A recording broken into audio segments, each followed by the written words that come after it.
सहनाववतु सहनो भुनक्तु सह वीर्यं करवावहै तेजस्विनावधीतमस्तु मा विद्विषावहै।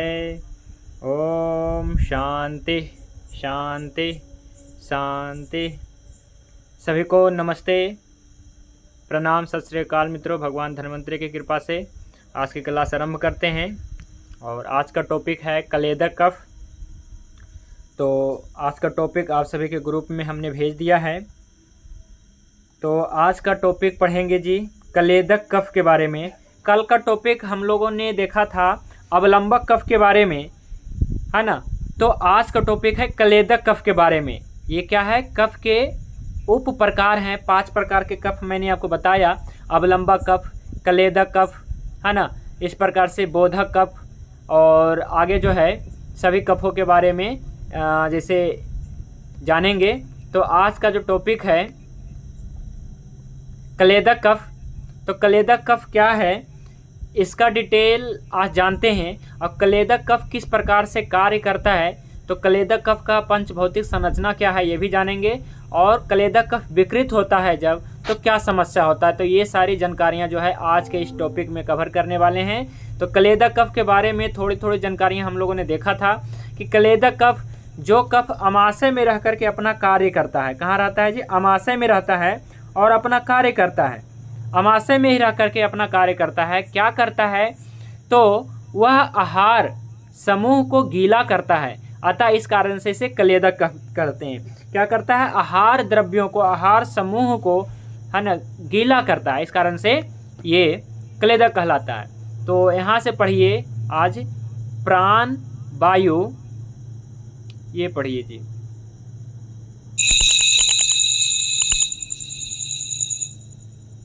जी गुरु जी। प्राण वायु द्वारा आमाशय में पहुंचाए गए उसी अन्न को क्लेदक नामक कफ क्लित्र गीला करता है और क्लित्र करने से इकट्ठे हुए अन्न को अलग अलग करता है। यही विषय सुश्रुत में भी कहा गया है कि क्लेदक कफ अन्न। इसको मैं समझाने की कोशिश करता हूँ, पहले समझ लेते हैं। तो प्राणवायु द्वारा, पहले भी मैंने बताया था प्राणवायु का क्या कार्य है।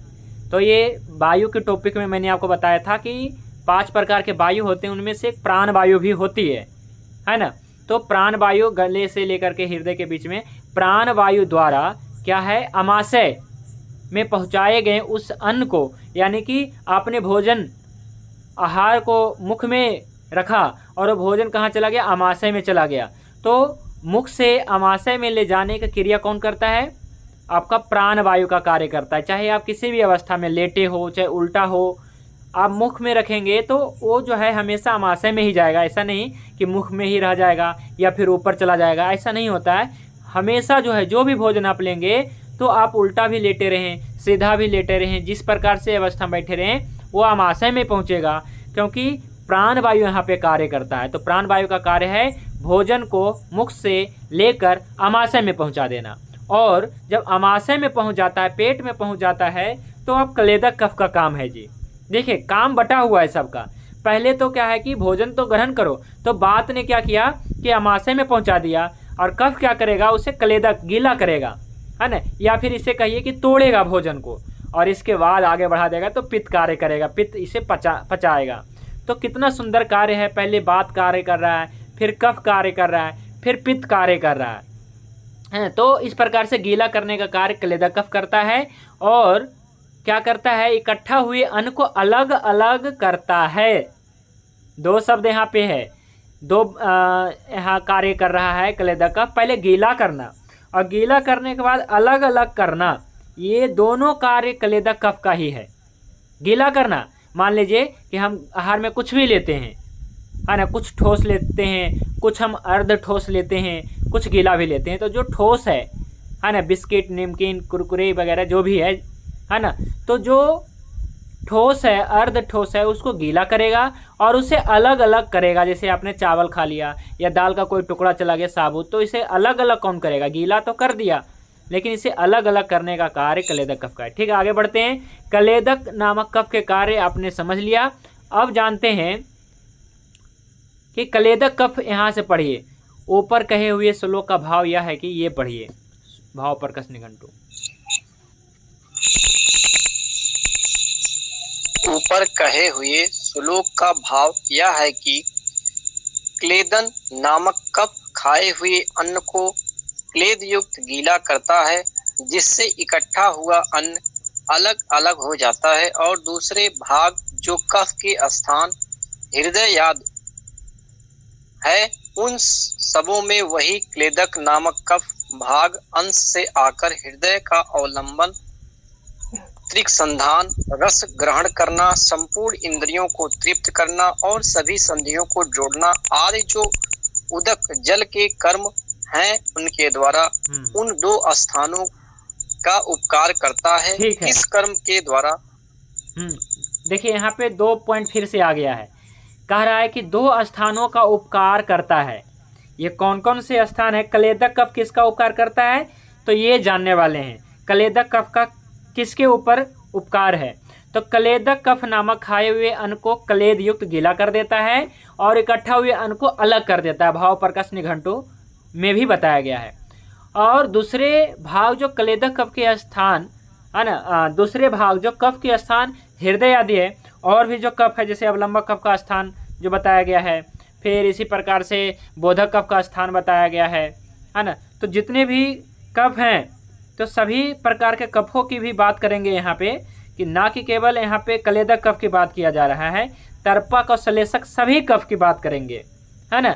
तो दूसरे भाग जो कफ के स्थान हृदय आदि है, हृदय आदि मतलब क्या है कि हृदय हो गया, जीभ हो गया, मस्तिष्क हो गया, संधि हो गया और अमाशय तो है ही, तो उन सब में भी वही क्लेदक कफ नामक कफ का अंश से आकर, तो सर्वप्रथम क्लेदक कफ है जी। क्लेदक कफ क्या है कि सभी कफों का क्या है, राजा कह सकते हैं, ठीक है। यह सभी क्लेदों में, सभी कफों में सबसे ज़्यादा महत्वपूर्ण क्लेदक कफ है, क्योंकि क्लेदक कफ है तो आपका श्लेषक कफ है, माने अच्छा है। क्लेदक कफ अच्छा कार्य करेगा तो आपके तर्पक कफ अच्छा कार्य करेगा, क्लेदक कफ अच्छा है तो आपके अवलंबक कफ अच्छा करेगा, क्लेदक कफ अच्छा है तो आपके बोधक कफ अच्छा रहेगा। तो सबसे महत्वपूर्ण कफ कौन है? तो सबसे महत्वपूर्ण क्लेदक कफ है, जो क्या है हृदय आदि स्थान, यानी कि आपके हृदय में रहता है। तो ये सब जो है हृदय में है, मस्तिष्क में, संधियों में है, तो सब क्लेदक कफ का ही अंश है। ये पॉइंट है जी यहाँ पे, कि उन सबों में वही क्लेदक कफ अंश से आकर, माने क्लेदक नामक कफ भाग अंश से आकर, माने उसी से उत्पन्न होकर के, या उसी है ना क्या पाचन होकर के क्लेदक कफ से आकर हृदय का अवलंबन कर रहा है और संधान कर रहा है, त्रिक आदि अस्थियों का संधान कर, रस का ग्रहण कर रहा है, यानी कि बोधक कफ सब संपूर्ण इंद्रियों को तृप्त कर रहा है, यानी कि तर्पक कफ, और सभी संधियों को जोड़ता है, यानी कि आपका श्लेषक कफ। तो ये बहुत ही इम्पोर्टेंट वाक्य ये भाव प्रकाश निघंटु में बताया गया है और दूसरे ग्रंथों में नहीं था। तो ये बहुत ही इम्पोर्टेंट बात बताया गया था कि आपका क्लेदक कफ अच्छा रहेगा तो आगे जो है आपका सारे कफ, अवलंबक कफ अच्छा रहेगा, बोधक कफ अच्छा रहेगा, तर्पक कफ अच्छा रहेगा और श्लेषक कफ अच्छा रहेगा। तो सारे कफों को अगर अच्छा रखना है तो आपको क्लेदक कफ को जो है अच्छा रखना है। क्लेदक कफ बिगड़ गया तो क्या पाचन नहीं होगा, पाचन नहीं होगा तो कहाँ से श्लेषक कफ बनेगा? श्लेषक कफ विकृत बनेगा, तर्पक कफ विकृत बनेगा, बोधक कफ विकृत बनेगा, अवलंबक कफ विकृत बनेगा, तो संभव नहीं है। इसलिए क्या है कि बताया गया है कि क्लेदक कफ के ऊपर और भी जितने भी, मतलब देखिए आगे रहेगा एक टॉपिक, एक है पॉइंट मैंने ऐड किया है कि क्लेदक कफ है ना, क्लेदक कफ के बारे में बताया गया है कि क्लेदक कफ क्या है कि जब विकृत होते हैं, है ना, क्लेदक कफ जब विकृत होते हैं तो और भी कफ के प्रकार जो हैं, ठीक है, क्लेदक कफ जब विकृत होता है तो कफ के और भी जो उप प्रकार है, उपभेद हैं, जिसे आपका श्लेषक, तर्पक, बोधक और अवलंबक, ये सब भी विकृत हो जाते हैं, ठीक है। तो ये पॉइंट जो है इसमें जोड़ा गया है, देखते हैं कहाँ पे आता है ना। तो ये आपको जो है समझना है ठीक है, कि क्लेदक कफ के ऊपर अन्य कफ निर्भर है। क्लेदक कफ अच्छा रहेगा तो आपका श्लेषक कफ अच्छा है, क्योंकि श्लेषक कफ यानी कि संधियों का शुद्ध चिकनाई वो तभी अच्छा रहेगा जब आपका पाचन क्रिया अच्छा रहेगा, है ना। मस्तिष्क की जो है कहते हैं मस्तिष्क के मतलब दिमाग की नस सूख गई, यानी कि तर्पक कफ सूख गया। तो सूख गया इसका मतलब क्या है कि आपका सर्वप्रथम क्लेदक कफ अच्छा नहीं था, तो वहाँ पे सही नहीं बना वो कफ। क्लेदक कफ अच्छा नहीं बनेगा तो और कफ अच्छा नहीं बनेगा, ठीक है। और आगे बढ़ते हैं, ये पढ़िए, एक लाइन पढ़िएगा। वह कफ यानी कि अमाशय में रहता है, ये पढ़िए जी। वह कफ आमाशय में ही रहता हुआ अपने प्रभाव से तथा जलीय मधुर शीत तर्पक क्रिया से शेष श्लेष स्थानों और शरीर का उपकार करता है। हाँ, छाती में स्थित ठीक है, कफ, ठीक है, यही एक लाइन पढ़ना था। और दूसरा जो लाइन है ना अंडरलाइन किया हुआ, ये अवलंबक कफ के बारे में बताया गया है। तो जो पहला लाइन में ये बताया जा रहा है, ये सुश्रुत संहिता में बताया गया है।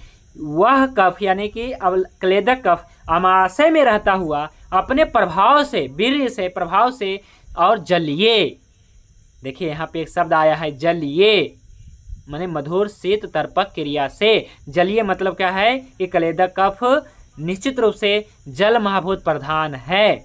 सुश्रुत संहिता में संकेत दे दिया गया है जी। तो देखिए जो भी मैं बता रहा हूँ ना, तो स्पष्ट जो है, क्योंकि वो बहुत महान ऋषि मुनि थे, तो केवल उन्होंने माने उच्च क्वालिटी की बातें मतलब है ना लिखी है, केवल संकेत दिया है। हम लोग को लग रहा है संकेत दिया है, तो वही संकेत को लेकर के हम आपको समझाने की कोशिश करते हैं। और अब पूरी स्पष्ट तरीके से तो बात नहीं लिखा गया है ना, लेकिन क्या है कि सूक्ष्म रूप से संकेत तो दे दिया गया है, तो समझदार को इशारा ही काफ़ी है। तो वह अमाशय में रहता है, क्या मतलब क्लेदक कफ अमाशय में रहता है और अपने प्रभाव से शक्ति से जलीय, यानी कि अवलंबक क्लेदक कफ में जल महाभूत ज़्यादा होता है। क्रिया से शेष श्लेष्म स्थानों और शरीर का उपकार करता है जी, यही बात बताया गया है। भाव प्रकाश निघंटु में सुश्रुत ऋषि कुछ और बताते हैं, मतलब सेम बता रहे हैं लेकिन बताने का तरीका और कुछ विशेष बता रहे हैं। तो इसलिए बताया गया है कि सभी शास्त्रों का अध्ययन करना बहुत जरूरी है। केवल अष्टांग हृदय पढ़ लेंगे, केवल चरक संहिता पढ़ लेंगे, केवल भाव प्रकाश निघंटु पढ़ लेंगे तो काम नहीं चलेगा। तो अपना जो अष्टांग हृदय क्लास है, तो इसमें केवल और केवल अष्टांग हृदय नहीं बताते हैं। देखिए आपको रेफरेंस अभी सुश्रुत संहिता का है, इससे पहले भाव प्रकाश निघंटु का है, इससे पहले सारंगधर संहिता का है, चरक संहिता का है, अष्टांग हृदय का मतलब भेल संहिता का है ना। तो सभी संहिताओं का मिश्रण है अपना ये क्लास, है ना। तो विशेष रूप से अष्टांग हृदय का विशेष कोट रहता है। तो चलिए आगे और बढ़ते हैं। तो समझ गए जी, बिल्कुल आसान तरीके में से समझ गए ना। ये क्लेदक कफ का बहुत महान कार्य है। ये क्या बताया जा रहा है कि शरीर का उपकार करता है, तो पूरे शरीर के ऊपर उपकार करने का कार्य क्लेदक कफ है, क्योंकि कफ का उपकार ही होता है शरीर में, विशेष रूप से क्लेदक कफ का। तो आगे बढ़ते हैं। अब जानते हैं मेन टॉपिक यहाँ शुरू होता है, इसको बस पढ़ते जाइए, ठीक है, आप समझ जाएंगे। क्लेदक कफ हुआ कफ है जी। क्लेदक कफ बराबर आप प्लस आप। क्लेदक कफ वह कफ है जो पेट में स्थित होता है, भोजन प्राप्त करने पर उसके साथ मिल जाता है और उसे नम कर देता है। क्लेदक कफ का निर्माण और स्थान पेट में होता है। इसका निर्माण भोजन के परिवर्तन के पहले चरण यानी मधुर अवस्था पाक के दौरान होता है।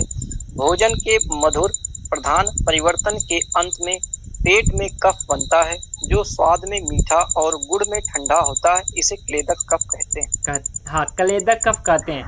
तो क्लेदक कफ आपके पेट में अर्थात अमाशय में स्थित रहता है। भोजन प्राप्त करने पर उसके साथ मिल जाता है, भोजन आएगा तो मिल जाता है उसके साथ और उसे गीला कर देता है। क्लेदक कफ का निर्माण और स्थान पेट में होता है। इसका कार्य क्या है कि हाँ, इसका निर्माण, क्लेदक कफ का निर्माण कब होता है? जैसे श्लेषक कफ का निर्माण कैसे होता है? तो पाचन क्रिया के फलस्वरूप होता है। क्लेदक कफ अच्छा रहेगा, पाचक पित्त अच्छा रहेगा तो ही श्लेषक कफ अच्छा होगा, नहीं तो विकृत बन जाएगा या तो सूख जाएगा। तो क्लेदक कफ का निर्माण कब होता है, ये भी एक पॉइंट है। तो इसका निर्माण भोजन के परिवर्तन के पहले चरण देखिए भोजन के परिवर्तन के पहले चरण, आपने भोजन ग्रहण किया तो अंदर जाकर के परिवर्तन होता है। तो जो पहला परिवर्तन होता है यानी कि भोजन के पाचन के पहला चरण, कई चरण से गुजरना पड़ता है ना। तो पहला चरण आपके घटता है आपके पेट में, आपके आमाशय में। भोजन का परिवर्तन कहाँ होता है? पहले आपके तो पहले मुख में ही हो जाता है वैसे तो, लेकिन वो स्थूल पचन होता है, माने स्थूल परिवर्तन होता है। ये तो क्या है कि सिलबट्टे पे भी घिस देंगे तो परिवर्तन हो जाएगा रोटी और चावल का, लेकिन जब मुख में जाया जाता है तो ये नॉर्मल माना जाता है। लेकिन पहला परिवर्तन जो आता है आपके आमाशय में आता है। और जब क्या होता है कि आमाशय में भोजन जाता है, क्लेदक कफ गीला करने लग जाता है, गीला करता है, तब क्या है कि मधुर अवस्था पाक के दौरान उत्पन्न होता है आपका क्लेदक कफ। तो ये मधुर अवस्था पाक क्या है? तो भोजन के मधुर प्रधान परिवर्तन के अंत में, यानी कि जब गीला होता है ना, जैसे हम क्या करते हैं कि दही लेते हैं, दही में पानी मिलाते हैं, इसके बाद क्या करते हैं? बिलौना करते हैं। तो अंत में बिलौना करने के अंत में हमें क्या प्राप्त होता है? मक्खन प्राप्त होता है। यानी कि भोजन जब ग्रहण करते हैं और जब इसे क्लेदन होता है, यानी कि मथाया जाता है। क्लेदन कैसे होगा? जब मथेंगे पूरा तो क्या होगा कि एक झाग तैयार होगा। जिस प्रकार से दही में हम पानी मिला देते हैं, मथनी करते हैं तो एक झाग बनता है, और झाग बनने के बाद क्या होता है? एक मक्खन प्राप्त होता है, जो पूरा क्या है कि जिसको हम क्या कहते हैं? मक्खन ही कहते हैं, बटर कहते हैं, अलग अलग अपना नाम दे सकते हैं। तो क्या है? पहले तो झाग बनता है, गौर से देखिएगा, पहले झाग बनता है, किसके फलस्वरूप? मथने के फलस्वरूप झाग बनता है। और झाग बनने के बाद फिर क्या होता है? फिर हम इसे इकट्ठा करते हैं, फिर एक क्या है कि बढ़िया जो है एक मक्खन तैयार होता है, जिसे हम है ना हाथ पे ले करके इस प्रकार से भी हम करके निकाल लेते हैं। अगर झाग बनता है और झाग को हम ऐसे करना चाहें तो क्या वो इकट्ठा होगा? नहीं होगा। अगर क्या है, इसको और भी मथनी करेंगे तो एक बढ़िया क्या है कि मक्खन प्राप्त होता है। इसी प्रकार से पहले तो झाग बनेगा, लेकिन बाद में क्या है कि एक बढ़िया क्लेदक कफ बन जाता है।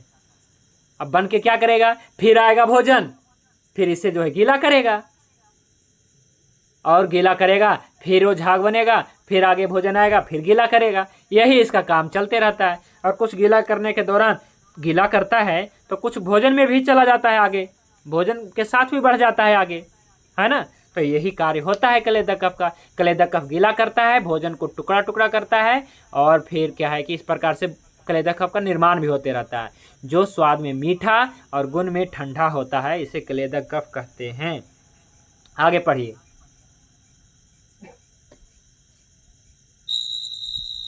यह झागदार प्रकृति का होता है। पेट में जाने वाले भोजन की मिठास, चिपचिपाहट और नमी के कारण पेट में कफ बनता है, जो मीठा और ठंडा स्वभाव का होता है। हम कई तरह के भोजन लेते हैं, जिसमें ठोस, अर्ध ठोस और तरल भोजन शामिल हैं। पेट में पहुंचने पर यह भोजन पेट में स्थित क्लेदक कफ के संपर्क में आते हैं। यह कफ भोजन को नम, चिकना बनाता है और ऐसे रूप में लाता है जिससे आसानी से पचाया जा सके। देखिए इसमें यह बताया गया है कि यह झागदार प्रकृति का होता है। जब क्या होता है कि इसे क्लेदन क्रिया आरंभ होता है जब, तो ये झाग बनता है, तो झागदार प्रकृति का होता है ना। लेकिन बाद में सॉलिड कफ बनता है, मतलब कि एक अच्छा कफ बनता है। पेट में जाने वाले भोजन की मिठास, चिपचिपाहट और नमी के कारण क्या है कफ बनता है, जो मीठा स्वाद इस प्रकार से बताया गया है। और जिसमें हम क्या है ठोस, अर्ध ठोस, तरल भोजन करते हैं, तो पेट में पहुंचने पे पेट में स्थित क्लेदक कफ में संपर्क आता है, तो भोजन को नम, चिकना ऐसा बना देता है ताकि आसानी से पच सके। यही बात इसमें बताया गया है। आगे पढ़िए। क्लेदक कफ की क्रिया भोजन पर न केवल उसे नम करती है, बल्कि जटिल खाद्य अणुओं को भी छोटे छोटे घटकों में तोड़ता है ताकि भोजन आसानी से पच जाए। क्लेदक कफ का असंतुलन से कफ के अन्य उप प्रकारों में भी कार्यात्मक असंतुलन पैदा करता है। यह न केवल कफ के प्रकारों को नियंत्रित करता है, बल्कि पूरे शरीर को भी पोषण देता है। देखिए क्लेदक कफ की क्रिया भोजन पर ना केवल उसे नमी करता है, मैंने क्लेदक कफ का काम केवल नम करना नहीं है, गीला करना नहीं, बल्कि जो जटिल खाद्य पदार्थ है जब गीला होता है तो क्या है अणु टूटता है, तो तो अणुओं को छोटे छोटे घटकों में तोड़ता है ताकि भोजन आसानी से पच जाए। कलेदक कफ का असंतुलन, पहले भी महर्षि भाव प्रकाश संहिता में बता दिया गया है कि कलेदक कफ का असंतुलन कफ के अन्य प्रकारों में भी कार्यात्मक असंतुलन पैदा कर देगा, क्योंकि कलेदक कफ है तो अन्य सभी कफ अच्छा है, बोधक कफ, तर्पक कफ, श्लेषक कफ, है ना, इस पर अवलंबक कफ। तो कलेदक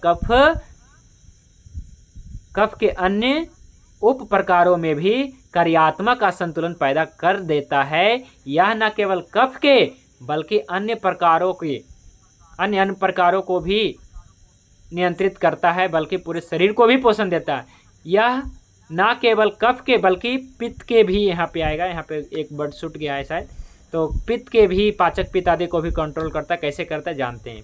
तो अब जानते हैं कलेदक कफ का मुख्य कार्य, है ना। तो यहाँ से पढ़े, कलेदक कफ का स्थान, कलेदक कफ का स्थान पाचक के स्थान के ऊपर स्थित माना जाता है। इस प्रकार अति सक्रियता, पाचक पित्त अति सक्रिय होता है तो यह आंतों में गंभीर गर्मी पैदा करता है। यह पाचक पित्त को भी अनियंत्रित होने से रोकेगा और बिना किसी जटिलता के भोजन को ठीक से पचने में सक्षम बनाएगा। जिस तरह चंद्रमा प्रकृति में अपने शीतल गुण के कारण सूर्य की गर्मी का प्रतिकार करने के लिए स्थित है, इस तरह कलेदक कफ मानव शरीर में अपने शीतल गुण के कारण पाचक पित्त की गर्मी का प्रतिकार करने के लिए शरीर में। ठीक है जी, पहले इसको समझ लेते हैं।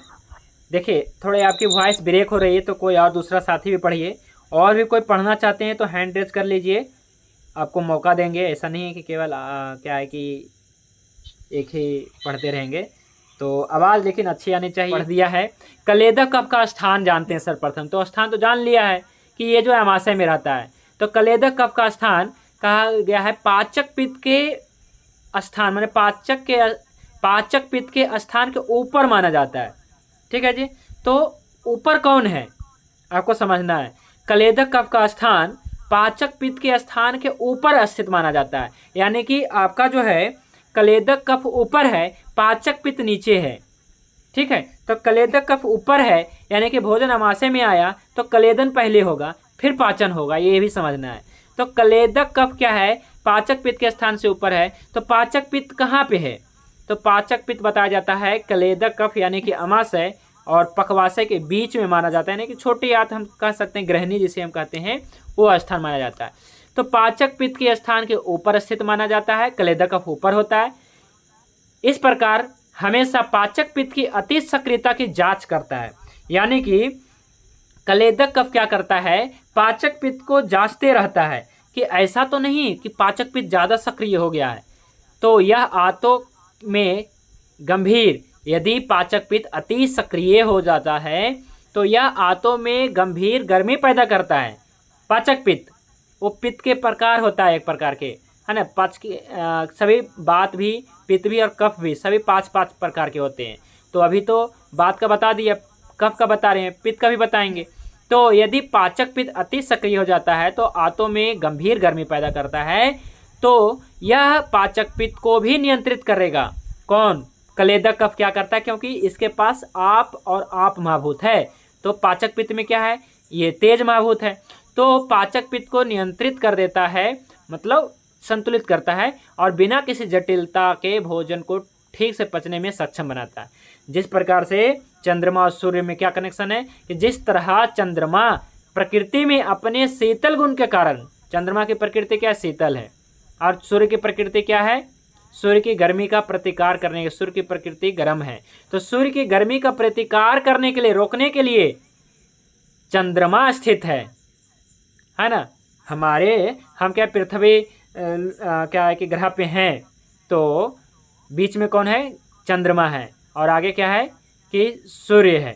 तो सूर्य की गर्मी का प्रतिकार करने के लिए चंद्रमा क्या है कि एक अवरोध, मतलब कि चंद्रमा आता है, एक बीच में चंद्रमा आ जाता है, और चंद्रमा क्या है कि रोकता है, सूर्य के गर्मी का प्रतिकार करने के लिए स्थित चंद्रमा है। इसी तरह कलेदक कफ मानव शरीर में अपने शीतल गुण के कारण पाचक पित्त की गर्मी का प्रतिकार करने के लिए शरीर में स्थित है। ठीक है जी।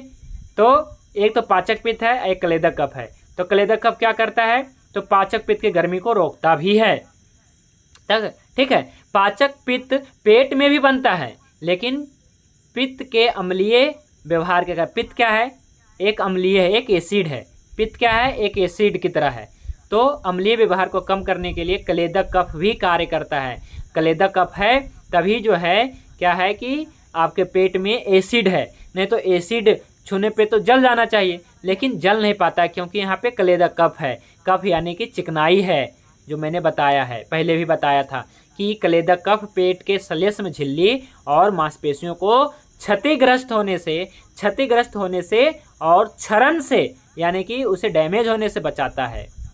जब कलेदक कफ असंतुलित हो जाता है तो जठर आंत्र संबंधित मार्ग में कई रोग उत्पन्न होते हैं, विशेष रूप से पेट के रोग उत्पन्न होते हैं, क्योंकि कलेदक कफ कहाँ रहता है, आपके आमाशय में रहता है, आपके पेट में रहता है।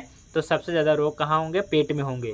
तो अब यही जानते हैं कि क्या क्या रोग होते हैं। तो दो कंडीशन होगा, जब कलेदक कफ का आपमाभूत बढ़ जाएगा और जब कलेदक कफ का आपमाभूत घट जाएगा, यानी कि जब कलेदक कफ बढ़ जाएगा, विकृत हो जाएगा, और दूसरा कंडीशन होगा जब कलेदक कफ घट जाएगा यानी कि सूख जाएगा। कब सूखेगा, जब आमाशय में क्या है कि मैंने बताया था ना कि आमाशय में वात का गुण बढ़ने से कलेदक कफ क्या होता है, सूख जाता है। ठीक है, तो ये जानते हैं। तो पढ़िए यहाँ से अब, कलेदक कफ का जब आपमाभूत, कलेदक कफ का जब आपमाभूत बढ़ जाता है तो अपच, अजीर्ण, भूख न लगना, जी मचलाना, उल्टी, साइनोसाइटिस और सर्दी, भारीपन, आलस्य और सुस्ती, अत्यधिक नींद आदि जैसी बीमारियां उत्पन्न होती है। ठीक है जी। तो कलेदक कफ में सर्वप्रथम जान लेते हैं कि महाभूत क्या है। तो कलेदक कफ में है जी आप प्लस आप, यानी कि जल महाभूत इसमें बहुत ज़्यादा है, तभी तो गीला कर रहा है। अगर इसमें वायु महाभूत होता तो सुखा देता, भोजन गीला ही नहीं होता। तो कलेदक कफ के बारे में भाव प्रकाश निघंटु में भी इशारा दे दिया गया, सुश्रुत में भी, कि इसमें आप महाभूत ज़्यादा है। तो कफ यानी कि आप महाभूत, पृथ्वी महाभूत, और इसमें जो है सबसे ज़्यादा आप महाभूत है, और कलेदक कफ में सबसे ज़्यादा जल महाभूत है, 75% ऐसा समझ लीजिए, और कुछ परसेंट 15-20% जो है 15% अब पृथ्वी महाभूत मान लीजिए, बाकी के अन्य महाभूत है। तो कलेदक कफ में क्या है, जल महाभूत ज़्यादा होने के कारण ये भोजन को गीला भी करता है। और जब कलेदक कफ का जब आप महाभूत बढ़ जाता है तो क्या होता है, पहला कार्य होता है अपच हो जाता है। क्या होता है जी, अपच हो जाता है। और इसके बाद और क्या कार्य होता है, अजीर्ण हो जाता है, भोजन पचता नहीं है, यानी कि अपच हो जाता है। भूख ना लगना यानी कि मंदग्नि भी हो जाता है। जी मिचलना, मंदग्नि होता है, अजीर्ण होता है, पचन होता है, तो जी मिचलाना, और उल्टी और साइनोसाइटिस। इस रोग के ऊपर हमें गौर करना होगा। साइनोसाइटिस क्यों हो रहा है ना, साइनोसाइटिस क्यों हो रहा है, साइनस क्यों हो रहा है, और साइनोसाइटिस और सर्दी, भारीपन, आलस्य और सुस्ती, अधिक नींद आए। कफ की तो ये सब बीमारी है, अधिक नींद आएगा, सुस्ती होगा, आलस्य होगा, सर्दी होगा, भारीपन होगा, जी मिचलेगा, उल्टी होगा, अजीर्ण होगा, मंदग्नि होगा और साइनोसाइटिस होगा। तो ये सब कलेदक कफ के रोग हैं। तो साइनोसाइटिस के बारे में जानते हैं। साइनस बहुत ज़्यादा गंभीर समस्या बन रहा है। पहले भी बात के केस में मैंने बताया था, है ना, कि बात क्या है कि जब प्राण वायु में मैं बता रहा था आपके, और आपके उदान वायु में बता रहा था, विशेष करके उदान वायु में। तो उदान वायु में क्या है जी, उदान वायु में मैंने बताया वायु और अग्नि है ना। तो अग्नि जब क्या है मंद हो जाता है तो यानी कि वहाँ पे वायु बढ़ जाता है। और जब प्राण वायु में क्या है, वायु और जल है ना। तो वायु और जल है, तो जब क्या है कि जल बढ़ जाता है तब क्या है कि प्राण वायु की समस्या उत्पन्न होता है। तो साइनोसाइटिस को समझते हैं। तो क्या होता है कि साइनोसाइटिस में क्या हो रहा है कि कलेदक कफ का रोग है, ऐसा समझना है। कफ के विचार, साइनोसाइटिस तो बात के तो नहीं है, लेकिन बात के क्षेत्र में आ रहा है ना, उदान क्षेत्र में आ रहा है। ठीक है, तो इसको समझते हैं कि साइनोसाइटिस क्यों हो रहा है। तो साइनोसाइटिस का मुख्य कारण क्या है, कलेदक कफ है। क्या है ये, तो इसको समझते हैं। जैसे बताया गया है क्लेदक भोजन आपने ग्रहण किया, आपके आमाशय में आया और क्लेदक कफ क्या है, क्लेदन करने लगाता है और पहला परिवर्तन होता है। पहला चरण जब पूरा होता है भोजन पाचन का, माने कि भोजन परिवर्तन होता है दूसरे रूप में, तो पहला चरण पूरा होता है तो मधुर अवस्था पाक इसको कहा गया है। यानी कि पहले एक झागदार तैयार होता है ना, झाग तैयार होता है ना, या झागदार क्लेदक कफ ही होता है वो, और झागदार होता है तैयार, जो क्या है स्वाद में मीठा होता है। देखिए आए ना, स्वाद में मीठा और गुण में ठंडा होता है, गुण में ठंडा होता है। तो साइनोसाइटिस में लगे क्या आपको लगता है कि बात बढ़ गया है, पित्त बढ़ गया?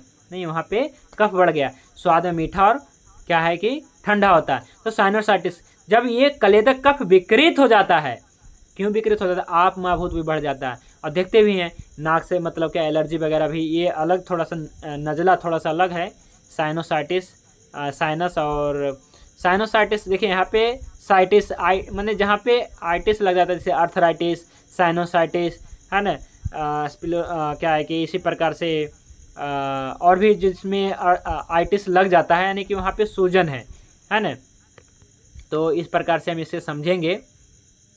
जैसे गैस्ट्राइटिस है ना, तो गैस्ट्राइटिस मतलब जठर शोथ, यानी कि जठर या माने जठर शोथ, यानी कि जठर के आसपास में जहाँ पे अग्नि रहती है वहाँ पे शोथ यानी कि सूजन हो जाना। अर्थराइटिस यानी कि जोड़ों में है ना क्या सूजन हो जाना। इसी प्रकार से एसोफेगिटिस यानी कि आपके एसोफेगस में आहार नाल में क्या है कि सूजन हो जाना। इसी प्रकार से आया है यहाँ पे जी कि यहाँ पे क्या हो जाता है कि साइनोसाइटिस, तो साइनोसाइटिस में देखते होंगे साइनस में, तो यहाँ पे भी सूजन हो जाता है ना, जिनको भी साइनस वगैरह समस्या रहता है तो, या फिर नाक वगैरह के मांस वगैरह बढ़ जाना, माने वहाँ पे एक प्रकार के विकृति उत्पन्न होता है। तो इसको हम समझते हैं क्लेदक कफ का जब आप महाभूत बढ़ जाता है तो साइनोसाइटिस होता है। तो कैसे होता है? तो क्लेदक कफ क्या होता है, विकृत हो जाता है, और क्लेदक कफ विकृत होगा तो आपका श्लेषक कफ भी विकृत हो गया, आपके अवलंबक कफ भी विकृत हो गया, और आपके जो है तर्पक कफ भी विकृत हो गया, और आपके श्लेषक कफ मैंने सभी कफ, बोधक आदि कफ सभी विकृत हो गया। तो क्या है कि यहाँ भी जल महाभूत बढ़ गया है ना। जब क्लेदक कफ का जल महाभूत बढ़ गया, क्लेदक कफ में सबसे ज़्यादा चांस है कि आपका कफ का अगर प्रकृति है तो क्लेदक कफ का जल महाभूत बढ़ेगा। अगर बात की प्रकृति है तो क्लेदक कफ क्या है, सूख जाएगा। ठीक है, तो क्लेदक कफ का जब आप महाभूत बढ़ जाता है तो अपच हो जाएगा, मंदग्नि, जल बढ़ गया तो अजीर्ण हो गया, मंदग्नि हो गया, और साइनोसाइटिस जल महाभूत बढ़ गया तो साइनोसाइटिस हो जाता है ना। ये किस प्रकार से होता है? तो सर्वप्रथम क्या है, क्लेदक कफ विकृत हो जाता है, और विकृत क्लेदक कफ जो होता है वो क्या है कि ऊर्ध्वगामी होता है, उसको जो है वायु जो होता है, जो व्यान वायु है, उदान वायु है, उसको ऊपर लेके आता है, ऊपर के मतलब क्या है कि ऊपर के शाखाओं में ला करके जो है इसको विकृत माने ऊपर के शाखाओं में ला करके स्थित कर देता है। तो क्या है कि जो हमें साइनोसाइटिस के रूप में देखने को मिलता है। तो साइनस के ऊपर कार्य करना है तो क्लेदक कफ को भी ध्यान रखना है, विचार करना है पहले, है ना। पहले तो वायु का विचार, क्लेदक कफ का भी विचार करना है, वायु का भी विचार करना है, तो इस सभी का विचार करना है। क्योंकि जो है अगर बात बढ़ा है तो कहीं ना कहीं कफ घट गया है, और कफ कहीं बढ़ गया है तो बात घट गया है, तो यही जानते हैं। तो बात और कफ एक दूसरे के विपरीत, यही समझा रहे हैं अभी तक। तो क्लेदक कफ का जब आप महाभूत बढ़ जाता है तो साइनोसाइटिस होता है। अब पढ़िए, क्लेदक कफ का जब आप महाभूत घट जाता है या सूख जाता है तो क्या होता है? क्लेदक कफ का जब आप महाभूत घट जाता है तो पित्त की संचारण क्रिया से पेट और आंतों की कई रोग उत्पन्न होते हैं। इससे गैस्ट्राइटिस, जठर शोथ, पेट में जलन, पेट में सूजन, पेट की परत का झरन, रिफ्लक्स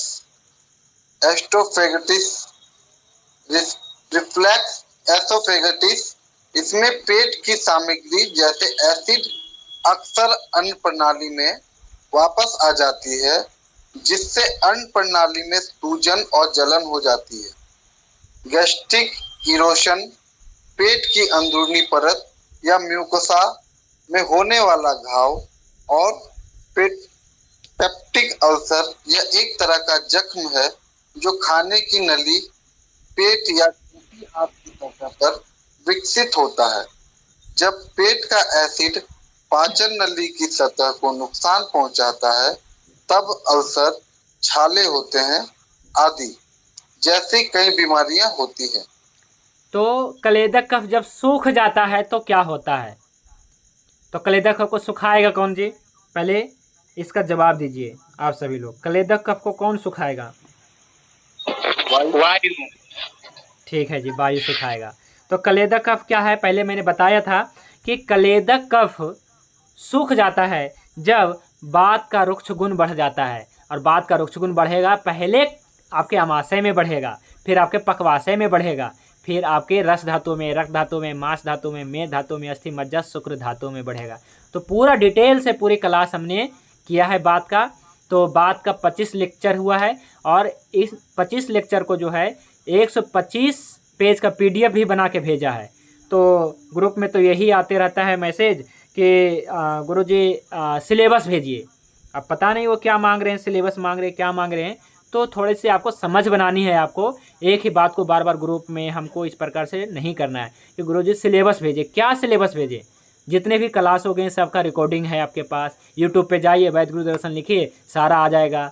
फिर आपको PDF मिल गया। अब क्या चाहिए? अब तो कुछ नहीं चाहिए, यही चीज़। बाकी कोई संदेह रहता है तो हमें वॉइस मैसेज करिए। फिर भी पूछ रहे हैं कि हमें सिलेबस भेजिए। सिलेबस क्या करना है? आप तो पूरा मैंने टॉपिक नोट से ही भेज दिया है। सिलेबस तो मात्र 15 पेज का था कि आप पढ़ाने वाले हैं। तो इस प्रकार से छोटा मोटा प्रश्न नहीं करिए, कोई अच्छा प्रश्न रखिए, है ना। तो क्या है कि बहुत बढ़िया लगेगा, है ना। अब इसको समझते हैं। कलेदक कफ का, है ना, जैसे आज 2 बहुत अच्छा प्रश्न आया था। एक तो परवीन लोहिया जी के तरफ से आया था, उनका जो पूछना था, और एक जो है माता जी की तरफ से आया था, ये जयवेन पटेल जी की तरफ से, है ना। ये इनका भी बहुत अच्छा प्रश्न आया था। मैं उत्तर दूंगा आपका भी और डिटेल से। तो आप सभी लोग भी उत्तर देते रहिए, कोई भी पूछता है। और आप ग्रुप में ज़रूर पूछिए, 1-2 सवाल प्रतिदिन पूछिए, है ना। एक सवाल तो प्रतिदिन पूछिए ही पूछिए, ताकि जो है आपका और मेरा सबका जो है क्या है कि आयुर्वेद का जो है कंसेप्ट क्लियर हो सके। चलिए इसको समझ लेते हैं। क्या बताया जा रहा है? कलेदक कफ का जब आप माभूत घट जाता है, घटता कब है? जब अमाशय में वात का रुक्ष गुण बढ़ जाता है तो घट जाता है। तो पित्त का संक्षारण क्रिया से, देखिए यहाँ पे समझेंगे, पित्त का एक कार्य है संक्षारण। संक्षारण मतलब क्या है कि उसका क्षरण क्रिया है। पित्त क्या है? एक प्रकार का एसिड है। तो एसिड जहाँ भी पड़ेगा तो क्या होगा? क्षरण होगा। जैसे दीवार पे डाल दीजिए तो क्षरण होगा, या त्वचा पे डाल दीजिए तो त्वचा का क्षरण कर देगा। तो पित्त का संक्षारण क्रिया से पेट और आंतों के कई रोग उत्पन्न कर देते हैं। इससे पहला रोग होता है गैस्ट्राइटिस। पहले भी बताया था। गैस्ट्राइटिस क्या है? आइटिस लग गया, यानी कि शोथ, कहीं ना कहीं शोथ, यानी कि जठर शोथ, माने पेट में जलन, पेट में सूजन। तो कहते हैं ना कि पेट में सूजन हो गया। तो ये क्या हो गया? पेट में सूजन हो गया। तो निश्चित रूप से क्या हुआ है कि वहाँ पे कलेदक कफ सूख गया। तो सूख गया तो पेट में सूजन, गैस्ट्राइटिस हो गया है। डॉक्टर बताएगा गैस्ट्राइटिस, भागवत ऋषि बताएंगे कि पेट में सूजन, है ना। पेट की परत का क्षरण भी हो सकता है, पेट में सूजन। गैस्ट्राइटिस मतलब होता है पेट में सूजन, ठीक है, ये होता है। तो पेट में सूजन, यहाँ पे क्या हुआ? कफ का आप महाभूत, कलेदक कफ का आप महाभूत घट गया है। इस कारण से गैस्ट्राइटिस जैसे समस्या उत्पन्न हुआ है, पेट में सूजन उत्पन्न हुआ है ना। तो पेट में सूजन उत्पन्न हुआ है।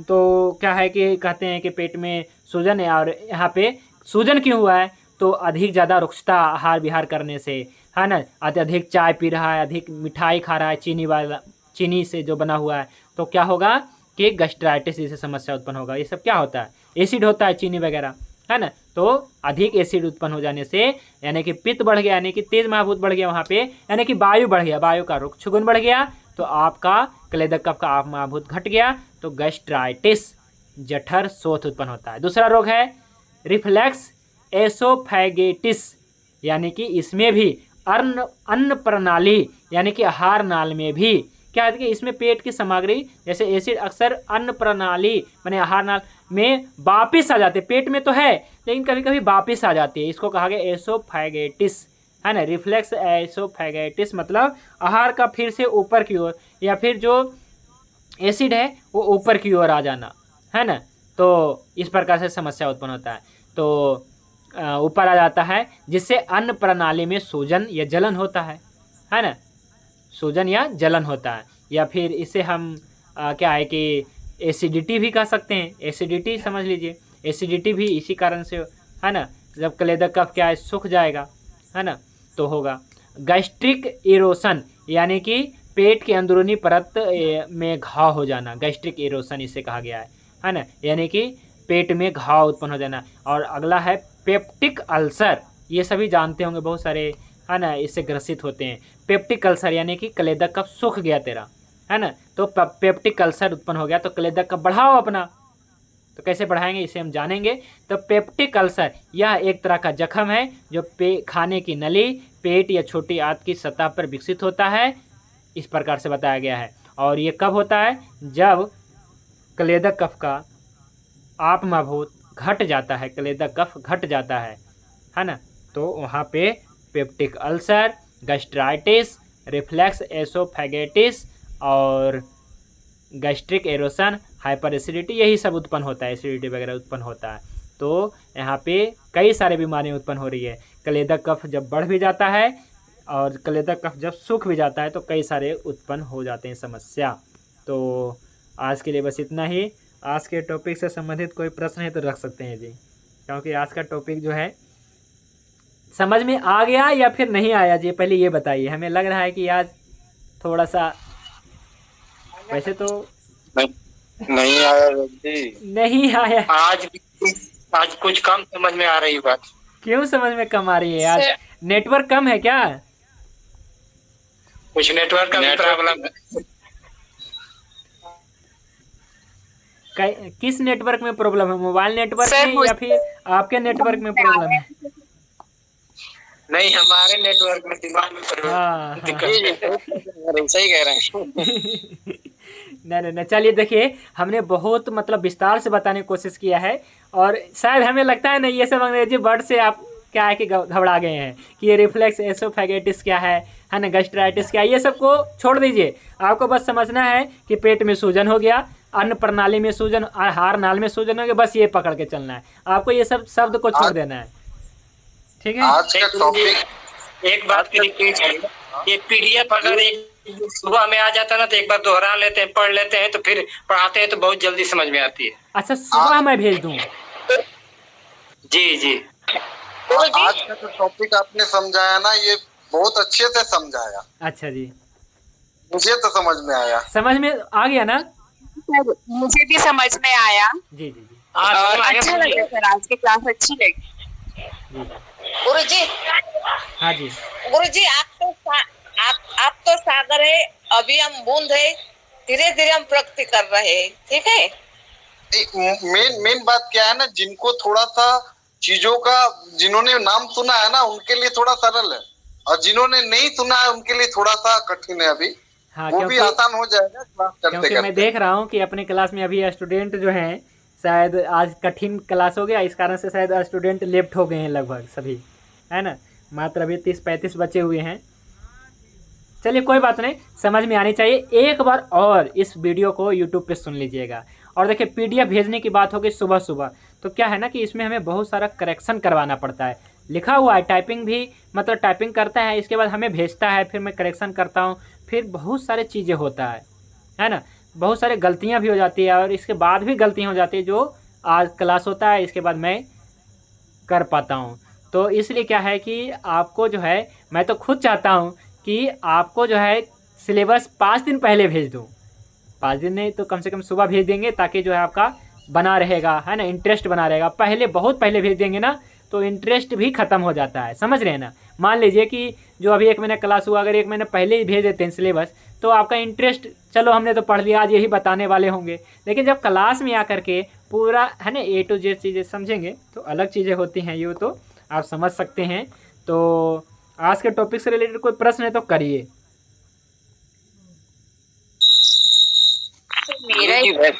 अच्छा समझाया गुरुजी, बहुत अच्छा है। ये जो आइटिस जुड़ने के बाद गैस्ट्रिक्टाइटिस और ये जो है एसिडोफेसाइटिस, ये सब जो है ना बहुत अच्छे से समझ में आया है। जी, जैसे किडनी में भी सूजन के लिए नेफ्रोटाइटिस यूज किया जाता है। यस, तो बहुत अच्छा लगा है, मतलब बहुत अच्छा समझाया आपने। ठीक है जी, बहुत बढ़िया। और आपका शुभ नाम? मेरा नाम डॉक्टर महिपाल सिंह, अच्छा, महिपाल सिंह जी। जी आप कहाँ से? बिजनौर यूपी से गुरुजी। अच्छा अच्छा, ठीक है ठीक है ठीक है जी। अरे जी, वो जो बच्चा के किसी किसी का मुंह में राल आते रहता है, पानी रहता है, बहुत रहता है, तो वो कौन कब बढ़ने से होता है? ये लार के बारे में कल बताया था ना, अवलंबक कफ में, है ना? जी जी। हाँ, तो अवलंबक कफ का ये समस्या होगा, ये कलेदक कफ का नहीं, अवलंबक कफ का, ये कल मैंने बताया था, है ना? बार बार जो है लार। हाँ, कल मेरा क्लास छूट गया था, आज मैंने दोबारा देखा था। कोई बात नहीं, आप इन्हें सुन लेना, है ना? एक एक टॉपिक को नहीं सुनेंगे तो क्लियर नहीं हो पाएगा, ये बात ध्यान रखिएगा। कोई भी टॉपिक छूट जाता है तो इसे क्या है कि टाइम निकाल करके सुनना बहुत ज़रूरी है ना? ताकि आपका आगे का जो टॉपिक क्लियर हो जाएगा, है ना? जैसे आपने आज पूछ लिया ना कि लार आदि का, तो कल के टॉपिक में बताया था मैंने। ठीक है जी, सुन लीजिएगा। और बताइए, और कोई प्रश्न है जी? जी मंगल, वैद्य मंगल जी। गुरु जी, इसमें बहुत सारी ऐसी चीजें होती हैं जैसे इस समय पे नहीं समझ में आती, लेकिन बाद में जब अच्छे से उसको ध्यान से सुनते हैं बहुत अच्छे से समझ में आ जाता है। आ जाएगा बिल्कुल आ जाएगा, क्योंकि ये जो मतलब क्या है कि अपना सिलेबस ही बहुत आम आदमी के लिए बनाया गया ताकि कोई भी समझ सके, है ना? तो ताकि जो है समझ के अपना जो है ना, जब तक नहीं अपने शरीर को समझेंगे। गुरु जी, मेरा एक प्रश्न है जी।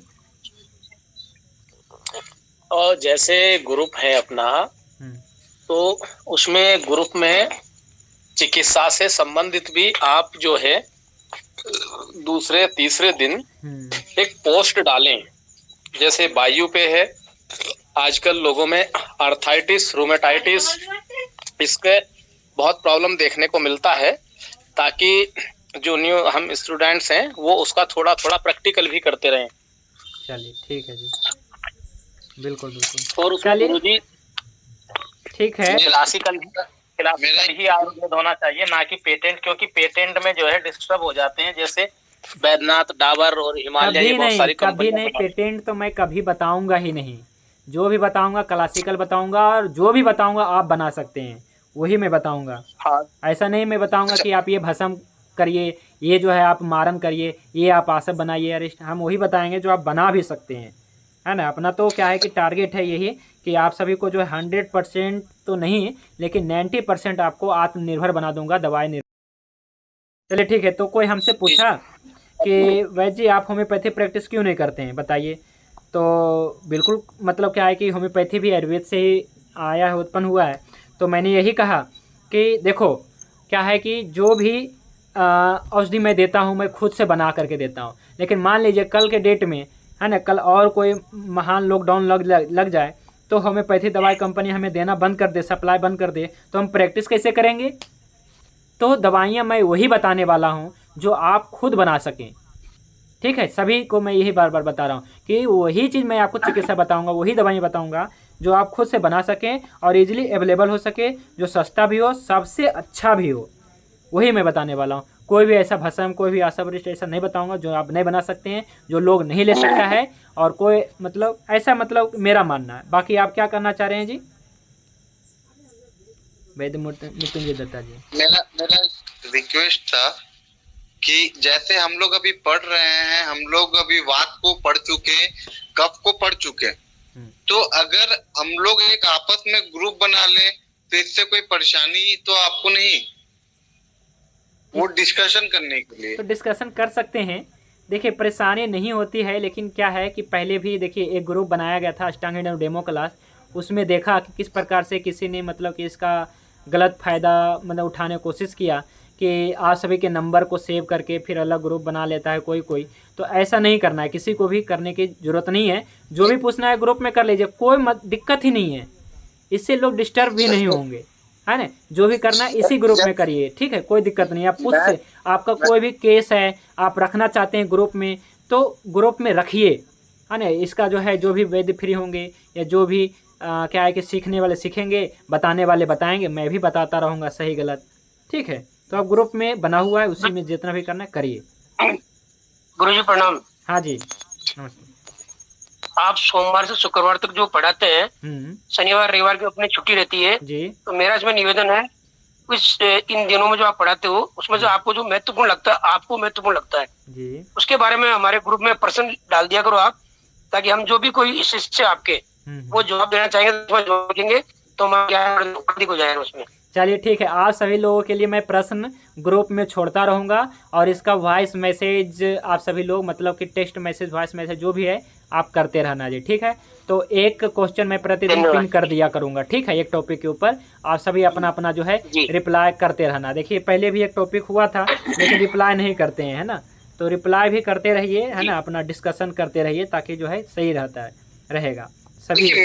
मेन क्या है ना कि अगर डिस्कशन करेंगे ना तो चीजें और सरल हो जाएंगी। बिल्कुल सरल हो जाएगी, बिल्कुल सरल हो जाएगा। जो अभी आप देख रहे हैं ना स्क्रीन पे, जो देख रहे हैं सिलेबस में देख रहे हैं, ये सब डिस्कशन का ही परिणाम है कि हम वैद्यों में मतलब कि जितने भी स्टूडेंट हैं मतलब कि हम सभी क्या है आयुर्वेद के विद्यार्थी हैं, तो डिस्कशन करते रहें और डिस्कशन के फलस्वरूप इतनी अच्छा सिलेबस बन पाया, है ना, मतलब इतनी अच्छे जो है हो पाया। और कोई प्रश्न है आपके टॉपिक से रिलेटेड? बहुत सरल है और बहुत अच्छा भी है, जो आसानी से समझ में आ जा रहा है। देखिए स्टूडेंट अच्छा हो चाहे नहीं हो, टीचर अच्छा होगा तो स्टूडेंट को अच्छा समझ में आएगा। चलिए जी, वैद्य मृत्युंजय दत्ता जी बहुत बहुत धन्यवाद। एक सूत्र बताया गया है वो मैं आज कह देना चाहता हूँ, मुझे बहुत अच्छा लग रहा है अभी आज की क्लास में, तो मैं कह देता हूँ। एक सूत्र है श्रद्धावान लभते ज्ञानम। कहिएगा ये सूत्र कहाँ से है जी, है ना, तो ये जो सूत्र है ना श्रद्धावान लभते ज्ञानम, ये सूत्र है भागवत गीता का लिया गया है जी, अध्याय 4 सूत्र संख्या 39। तो यहाँ पे श्री कृष्ण कहते हैं श्रद्धावान लभते ज्ञानम, कि जो श्रद्धावान है ना, यानी कि श्रद्धावान यानी कि ऐसा नहीं कि उसके चरणों में पड़ा रहे, श्रद्धावान यानी कि जो श्रद्धा है, जिसके पास श्रद्धा है, जिसके पास विश्वास है। जैसे आप सभी के मन में हमारे प्रति श्रद्धा है, अष्टांग हृदय के प्रति श्रद्धा है, तो आप जब श्रद्धावान हैं तो आप निश्चित रूप से लभते ज्ञानम, आप सभी लोग ज्ञान को प्राप्त कर सकते हैं। लेकिन जो श्रद्धावान नहीं है, जिसके अंदर विश्वास नहीं है, वो कभी भी, पहले तो क्या है कि विश्वास करना ही पड़ेगा, है ना, तो आप सभी लोग विश्वास करके पढ़ रहे हैं श्रद्धावान लभते ज्ञानम, इस सूत्र को आपको बैठा लेना है। चाहे हम पे विश्वास ना करें, किसी पे भी आप विश्वास करिए पहले, जो आपको मार्गदर्शन कर रहा है, जो आपको बता रहे हैं, पढ़ा रहे हैं, तो सबसे पहले पूरा तन मन धन से जो है आपको श्रद्धावान हो जाना है, फिर देखते हैं कैसे नहीं हमें ज्ञान होता है।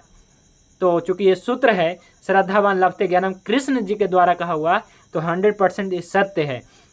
तो श्रद्धावान लभते ज्ञानम, बाकी कोई भी डिस्कशन करना है तो आप डिस्कशन करिए, क्योंकि हमारा एक सूत्र है जी। और मैं प्रतिदिन अध्ययन करने से पहले ये स्वाध्याय क्लास समझ लीजिए, लेक्चर क्लास नहीं समझना है। तो ये सूत्र मैं प्रतिदिन कहता हूँ कि हे प्रभु, हम गुरु और शिष्य साथ चलें, हम दोनों साथ विद्या के फल का भोग करें। हमारा किया हुआ अध्ययन क्या है जी, ये अध्ययन हो रहा है, हमारा किया हुआ अध्ययन प्रभावशाली हो, हम एक दूसरे की शक्ति बने, हम दोनों में परस्पर द्वेष ना हो, हमारा वातावरण और हमारा मन शांत और निर्मल हो। कितना अच्छा सूत्र बताया गया है। ओम सह ना भवतु सह नो भुनक्तु सह वीर्यम करवावा है कि हम जो भी करें प्रभावशाली हो। जो आज हम कर रहे हैं आगे देखिएगा 2, 4, 5 साल, 10 साल, 20 साल में बहुत प्रभावशाली होगा। अष्टांग हृदय के ऊपर क्या है कि इस प्रकार का मतलब क्या है कि अध्ययन जो है कभी कभी ही मतलब होता है, मतलब इतने सरल तरीके से जो है हम मतलब क्या है कि बता रहे हैं, तो मुझे भी अच्छा लग रहा है, आप सभी को अच्छा लग रहा है, तो मुझे अच्छा लग रहा है। तो आप सभी को एक सूत्र गांठ बांध लेना है, श्रद्धावान लभते ज्ञानम। जैसे मैं जो जाना हूँ तो एक ही कारण है कि मुझे पूरा जो है विश्वास है ना, अपने अष्टांग हृदय के ऊपर मैंने जो है ना श्रद्धा पूरा है कि हमें पूरा सिखा देगा अष्टांग हृदय, तो हमने पूरा श्रद्धा रखी है ना। तो आप भी श्रद्धा रखिए अष्टांग हृदय के ऊपर, और आप भी जो है एक महान जो है क्या है कि वैद्य बनिए, एक महान क्या है कि परिवार बनिए, मतलब परिवार का नागरिक बनिए, है ना, एक अच्छा आयुर्वेदाचार्य बनिए। आप भी आगे जो है 10, 20, 50, 100, 200 लोगों को जो है शिक्षा दीजिए, तो बहुत अच्छी बात है ना। तो एक जो है सूचना है जो ऑनलाइन देख रहे हैं उनके लिए भी और बाकी सभी के लिए कि आयुर्वेद का 2 प्रयोजन है, हमारा भी 2 प्रयोजन है, हम यही 2 कार्य करते हैं। पहला हम काम कर रहे हैं जी, पहला काम हमारा इलाज करना नहीं है, पहला काम हमारा है स्वस्थ व्यक्ति की स्वास्थ्य की रक्षा, यही हम कर रहे हैं वर्षों से, जब से आयुर्वेद को मैंने सीखा जाना यही है कि स्वस्थ व्यक्ति के स्वास्थ्य की रक्षा करना है और बीमार व्यक्ति का इलाज बाद में करना है। पहले तो जो है उसको हम पहले बचा लें। तो इसी को आगे बढ़ाने के लिए हम समय समय पे फ्री हेल्थ कैंप करते रहते हैं। तो कल जो है 14 सितंबर 2024 को प्रातः 8 बजे से लेकर के शाम को 5 बजे तक, 6-7 बजे भी जाते हैं, कई बार तो रात भी हो जाते हैं, 8-9 बज जाते हैं। तो क्या है कि बहुत बड़ी शिविर लगाते हैं, इसमें 150-200 पेशेंट मतलब आते हैं और सभी जो है अपना हेल्थ चेकअप मतलब करवाते हैं, औषधियाँ भी लेते हैं 80-90%। इसमें नाड़ी परीक्षण और उदर परीक्षण के द्वारा रोगों का निदान करते हैं। और ये स्थान जो है ग्राम बहेरिया, जिला सागर में ही आयोजित किया गया है। तो आयोजन करने वाले का बहुत बहुत धन्यवाद जी। और जो डिटेल प्राप्त करना चाहते हैं स्क्रीन पे नंबर है। और भी हम और हमारे टीम के जो वैद्य हैं, वैद्य डॉक्टर अमन ठाकुर जी, वो भी कल क्या है कि अपने इस शिविर में नाड़ी परीक्षण उदर परीक्षण करने वाले हमारे साथ में। तो क्या है कि जो ऑनलाइन देख रहे हैं उनके लिए अब है कि जो व्यक्ति अपना चिकित्सक स्वयं बनना चाहते हैं उनके लिए है ना, अष्टांग हृदय पढ़ने का सुनहरा अवसर अभी भी है ना। अपने चिकित्सक स्वयं बनना है ऋषियों एवं शास्त्रों को ज्ञान को समझ करके। तो अष्टांग हृदय पढ़ने का एक सुनहरा अवसर है। जो लोग सोच रहे होंगे कि 30 क्लास, आज भी एक फिर फोन आया था कि क्लास कब से आरंभ होगा, है ना, जबकि उनका एडमिशन हो गया है ना, उन्होंने पूरा सब कुछ कर लिया है, डोनेशन आदि सब भेज दिया, फिर पूछ रहे हैं कि क्लास कब होगा। तो उनसे मैंने कहा कि क्लास तो हो रहा है, तो लगभग 25 लेक्चर हो गए हैं। वो बता रहे हैं कि नया कब से शुरू होगा। मैंने कहा 1 साल वेट करिए, क्योंकि ये क्लास जो है 1 साल में ही दोबारा शुरू होगा। अगले 1 अगस्त को आरंभ करेंगे, है ना, अभी कोई चांस नहीं है। अगर 1 साल वेट करना है वेट करिए, नहीं तो पुराने 25 लेक्चर को आप कवर कर लीजिए, बाकी नए लेक्चर को ज्वाइन करिए। तो नया बैच तो क्या है कि अगले साल ही शुरू होगा, इसलिए इंतज़ार नहीं करना है ना। या फिर ऐसा इंतज़ार नहीं करना है कि आज तो 14 तारीख है, ये महीना पूरा जाता है, इसके बाद जो है नहीं, जितना भी जो भी डोनेशन भेजना है, कम भेजना है ज़्यादा भेजना है, सबसे ज़्यादा भेजना है, भेजिए और क्लास में ज्वाइन करिए, ठीक है। कोई डेट मत देखिए, कोई शुभ मुहूर्त नहीं है ना। जब भी जागा तभी सवेरा, आज तो अभी, तो कल से तो कभी नहीं मतलब इंतज़ार करना है कि ये महीना पूरा जाएगा। तो ये कोई इस प्रकार का क्लास में आपको नहीं भेदभाव रखना है, आपको जब चाहें तभी से ज्वाइन कर लीजिए, ठीक है जी। तो आज के क्लास के लिए बस इतना ही, शांति पाठ करके आज की क्लास को विराम देते हैं। एक और मैं बात बोलना चाहता हूँ गुरुजी कि हम लोग इसी ग्रुप में सैटरडे और संडे को, जैसे आपने जो पढ़ाया 25 क्लासेस जो हुई, 5-5 क्लासेस हम लोग आपस में डिस्कशन कर लेते हैं एक टाइम निर्धारित करके। चलिए ठीक है जी। टाइम तो देखिए जो छुट्टी वाले दिन होता है ना, सैटरडे और संडे, तो आप चाहें तो सैटरडे और संडे को लिंक भेज देंगे और किसी मतलब क्या है कि एक व्यक्ति को हैंडल, चूँकि मैं नहीं रहूँगा उपस्थित, तो किसी को हैंडल करना है। हैंडल मतलब जैसे वॉइस जो है क्लियर आनी चाहिए और साथ में अनम्यूट वगैरह का सिस्टम होनी चाहिए कि कोई आवाज़, क्या कई बार होता है ना कि अनम्यूट करके छोड़ देते हैं, है ना, तो उनको जो है करना है। तो कोई बात नहीं, मैं कर दूंगा और आप सभी लोग चर्चा कर सकते हैं, ठीक है। और आप सभी से निवेदन ये भी और करेंगे कि जो मैंने PDF भेजा है ना, अधिक से अधिक लोगों को भेज दीजिए, वैद्यों को भेज दीजिए, ताकि वो टॉपिक देखेगा ना तो उनको अच्छा लगेगा और ये जो है क्लास को अधिक से अधिक जो है बढ़ाएंगे। और टारगेट तो था 50 मेंबर का, लेकिन अभी जो है क्या है कि 50 से ज़्यादा हो गए, 80 मेंबर हो गए हैं, 82 मेंबर हो गए हैं और कल जो है 85 भी हो सकते हैं। तो अब जो टारगेट जो है 100 मेंबर का है जी, ठीक है, यानी कि अधिक से अधिक जो है जोड़ना है। तो थोड़ा सा और शक्ति, थोड़ा सा हम शक्ति लगाते हैं, थोड़ा सा आप शक्ति लगाइए और इसमें 100 लोग को पूरा कर दीजिए, ताकि जो अष्टांग हृदय का एक बहुत बड़ा जो है बैच तैयार हो जाए, ठीक है। अष्टांग हृदय बैचों का एक बहुत बड़ा फौज तैयार कर देना है देश भर में, ठीक है जी। आप अच्छा पढ़ा रहे हैं इसीलिए लोग जुड़ रहे हैं। जी जी जी, धन्यवाद जी। तो आज शांति पाठ करके क्लास को विराम देते हैं। ओम ध्यो शांति अंतरिक्षम शांति पृथिवी शांति आपः शांति औषधयः शांति वनस्पतयः शांति विश्वदेवः शांति ब्रह्म शांति सर्वं शांति शांतिरेव शांति सामा शांतिरेधि। ओम शांति शांति शांति। सभी को नमस्ते, शुभ रात्रि। भगवान धन्वंतरी की कृपा आप सभी पे बने रहे। जय धन्वंतरी, जय आयुर्वेद। प्रणाम गुरुजी।